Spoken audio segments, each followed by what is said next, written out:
Good morning, everyone, and welcome to the next episode of Kes Craft. Last time, I went adventuring and found a bunch of these weird biplanes just sitting around. I brought this particular one back, cleaned it up, and I now have a little pilot just waiting to get on his plane. So let's quickly plop him down, have him sit, and I don't think he'll go anywhere anytime soon, because these planes need a runway. So that's what I want to do today.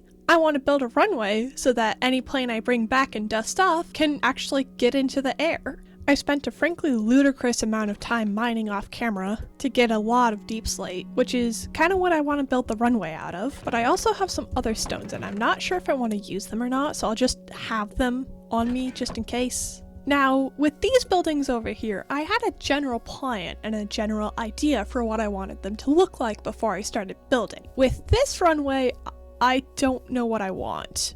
I do know I want it to be somewhat long and somewhat flat, so I'm probably going to put it down here somewhere. So let's chop down some of these trees and start placing some blocks just to get an idea of what it'll look like.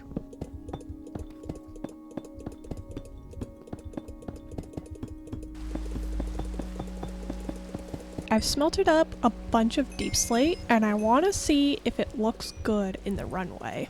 Now the question is, do I do the deep slate like this, or do I do the deep slate like this? Let's fill in a small area and see. I almost want to do a mix of the two. Something like that. I actually like that a lot. Yeah, let's do that. This does mean I'll have to smelt a lot of deep slate to fill this whole runway, but I think it's worth it. Alright, there's half of the runway done, looking pretty nice. Let's finish up the other half and see how it looks.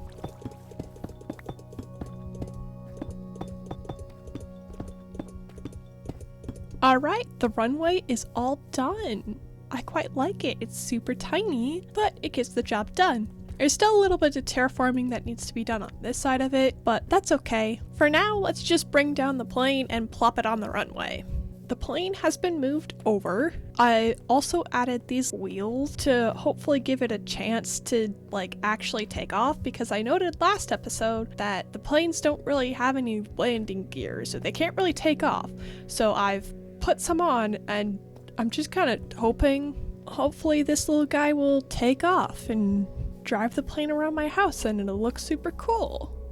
You know what? While the pilot makes up his mind whether or not he's going to take off, I'm going to focus on a different project. Alright, switching gears a little bit. I noted last episode that I did not have enough materials to seal in these windows, but I've been doing a lot of off-camera mining, so now I do. My idea to seal these up was simple. Get a bunch of shelves and then lay them across the outside, something like this.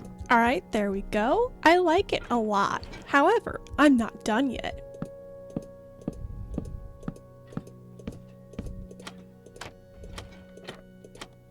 Yeah.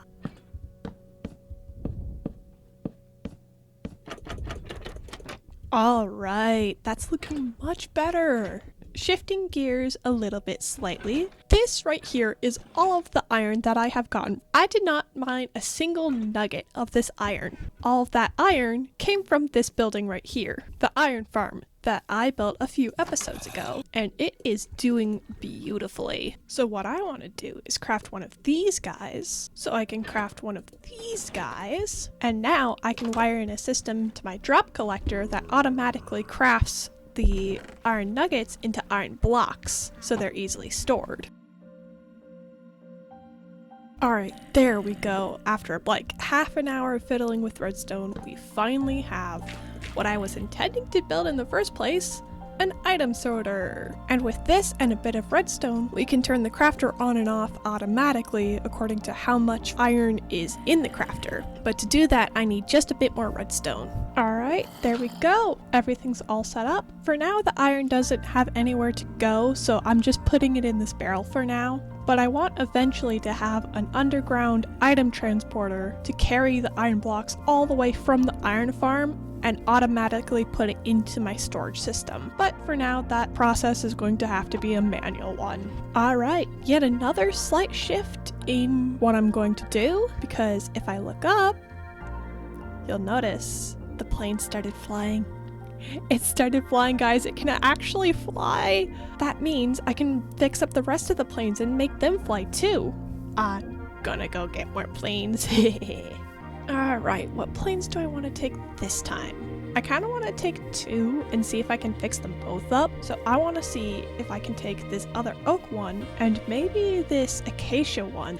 Alright, both planes have been dragged back. They're actually not missing all that much once I straightened out all the wood pieces. The oak one is only missing the bottom half of the right wing, and this acacia one is missing its tail, which I have to get back on. It's missing the nose, and it's missing some structural bits in the wings. So let's get some materials to fix that.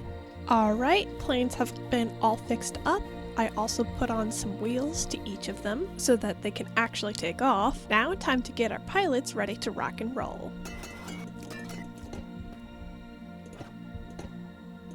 Alrighty, there we go. Hopefully these guys know how to pilot a plane as well as the guy up there does. And if these two can take off properly, what I might end up doing is just taking the rest of the biplanes from over there, bringing them over, fixing them up, and getting those into the sky as well. These planes and the boat that's still over there are some really cool pieces of machinery, and I kind of want to use them, or at least see if I can get them to be working again.